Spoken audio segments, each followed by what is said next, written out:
আমরা মেয়েরা মনে করি সবাই আমাকে কষ্ট দিলেও আমার স্বামী কখনো কষ্ট দিবে না, কিন্তু স্বামী এমন কষ্ট দেওয়া দিবে কাউকে বুঝাতে পারবেন না। সবাই আমাকে অবহেলা করলেও আমার স্বামী আমাকে বুঝবে, ভালোবাসবে। কিন্তু স্বামীর ভালোবাসা বোঝা পাওয়া এটা বিলাসিতা ছাড়া আর কিছুই না। স্বামীর সঙ্গে রাগ করে কান্না করবেন, আপনার কান্না দেখে সবাই মজা নেবে, আপনাকে ন্যাকা বলবে। আপনার কষ্ট কারোর সঙ্গে প্রকাশ করবেন, সে আপনার দুর্বল পয়েন্টে বারবার আঘাত করবে। স্বামী সংসার ছেড়ে রাগ করে বাবার বাড়িতে যাবেন, আশেপাশে মানুষ আপনাকে নিয়ে সমালোচনা করবে, বাবা মা আপনাকে বোঝা মনে করবে, এই সমাজ আপনাকে ডিভোর্সি বানাবে। আর যদি আমার মতো বাবা মা কেউই না থাকে, যে মেয়ের এক রাত কারো বাসায় যে মাথা গোজার জায়গা নাই, সে রাগ বোঝা, আবার সে রাগ করে কারো কাছে যে থাকা, এটা বিলাসিতা ছাড়া আর কিছুই না। অসহায় হয়ে যে পৃথিবীতে জন্ম নিয়েছে সেই জানে জীবনটা কতটা মূল্যহীন। এখন শুধু আমাকে বেঁচে থাকতে ইচ্ছা করে, আমার দুইটা মানুষ আছে যারা আমার জন্য কান্না করবে। ওরা ছোট, তাই যখন বড় হবে বিয়ে শাদী করবে, আমি এই পৃথিবী থেকে চলে গেলেও আমার জন্য কেউ কান্না করবে না, কেউ থাকবে না। আমার দুইটা বাচ্চা, ওরা এখন ছোট আছে, এজন্য আমি যেই অভাবটা পেয়েছি বাবা মা, আমি কখনো চাই না আমার সন্তান পাক, সে বাবার আদর থেকে বঞ্চিত হোক, মার ভালোবাসা থেকে বঞ্চিত হোক।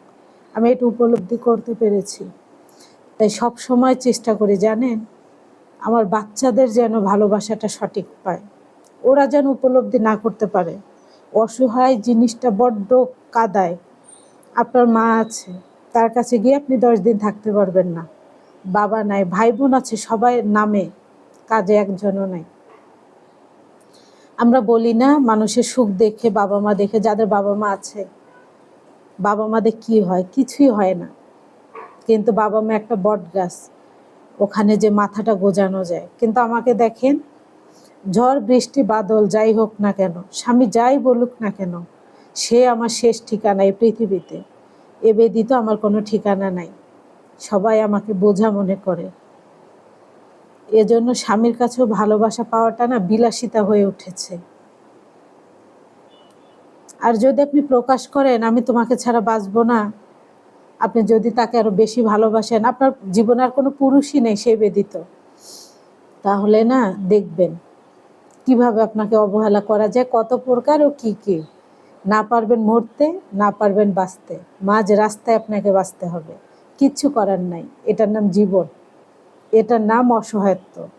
আমরা ওই যে অসহায় মানুষকে পেলে চাপ চেপে ধরি না, নরম মাটি, ঠিক তেমনি কেউ যদি একবার বুঝতে পারে আপনার কেউ নাই, আপনার দেয়ালে পিঠ ঠাকা, তাহলে বুঝতে পারবেন তখন আপনার জায়গাটা তার জীবনে কোথায়, আপনি কোথায় আছেন তার জীবনে। বাস্তবতা না বড় কঠিন। এই পৃথিবী সবাই স্বার্থের জন্য ভালোবাসে, একমাত্র সৃষ্টিকর্তা মহান আল্লাহ রব, উনি স্বার্থ ছাড়া ভালোবাসে। কিন্তু আমরা তাকে ভুলে যাই। তারপর কি হয় জানেন, আমাদের যখন দুঃখ কষ্টগুলো আমাদেরকে জড়িয়ে ধরে, তখন আমরা তাকে উপলব্ধি করতে চাই। বড্ড বেঈমান আমরা। সুখে থাকলে তাকে মনে করি না, দুঃখে থাকলে তাকে মনে করি। এটাই হচ্ছে জীবন। অসহায় যদি হয়ে থাকেন তাহলে এটা উপলব্ধি করতে পারবেন, আর যদি না হয়ে থাকেন তাহলে উপলব্ধি করতে পারবেন না। এটাই হচ্ছে আমার জীবন। যারা জানতে চান বললাম।